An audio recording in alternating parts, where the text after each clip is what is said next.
બોટાદ કડદાકાંડમાં આપણે જોયું કે ખેડૂતોની મહાપંચાયત જે યોજાઈ હતી જેમાં આપ નેતા રાજુ કરપડા અને પ્રવીણ રામ હાજર હતા.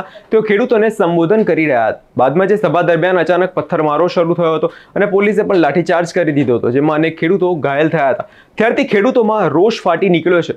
તેવારી સુરેન્દ્રનગરના ખેડૂતની આજે વાત કરવી છે. વિગતે વાત કરશું. નમસ્કાર, હું છું પ્રથમ મોદી. આપ જોઈ રહ્યા છો નિર્ભય ન્યૂઝ. રાજ્યમાં ખેડૂતોનો મરો વધતો જાય છે. તાજેતરમાં સુરેન્દ્રનગરના એક ખેડૂતે વિસ્ફોટક નિવેદન આપ્યું છે, જેમાં તેમણે સરકાર પર સીધો આરોપ મૂક્યો છે કે આ સરકાર ખેડૂત વિરોધી છે. તે ખેડૂતોએ સ્પષ્ટ કહ્યું કે જ્યારે સરકારને ખબર હતી કે બોટાદમાં ખેડૂતો સાથે છેતરપિંડી થઈ રહી છે, ત્યારે સરકાર આંખ આડા કાન કરીને બેઠી હતી. પણ જ્યારે આપ નેતા રાજુ કરપડા ખેડૂત માટે અવાજ ઉપાડ્યો ત્યારે તેમણે તરત જ તેમને જેલમાં નાખી દીધા.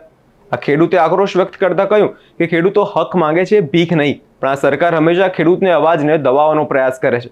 સાંભળીએ તે ખેડૂતે વધુમાં શું કહ્યું. બોટાદ દેડમાંથી જાણથી કડદાનું આંદોલન ચાલુ થયું ત્યાંથી હું જોતો હોઉં છું, કારણ કે હળદદ ગામમાં જે મિટિંગ હતી એ તો ખેડૂની મિટિંગ હતી, અને ખેડૂની મિટિંગ હોય એમાં જે ખેડૂનો અવાજ ઉઠાવે, ખેડૂનો કપાનો કેટલો કરદો થતો એ તો ખેડૂને ખબર પડતી હોય આખા વરામાં.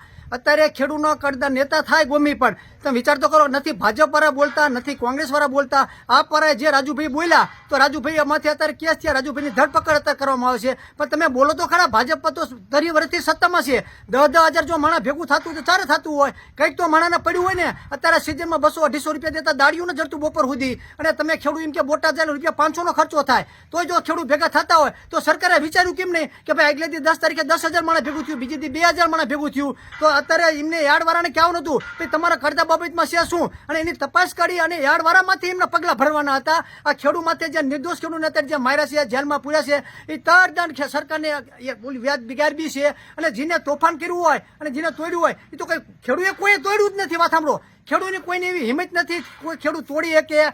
ખેડૂત પોતાના રોટલાનું માન કરી શકતો હોય. આ તો અત્યારે પડખે 5 જણાને મેકલાયા અને પાણા ઘા કરાયા અને મોટું હુલર બનાવ્યું, અને કેટલા ખેડૂત માથે માર્યા ખેડૂતને પોલીસ વાળાએ.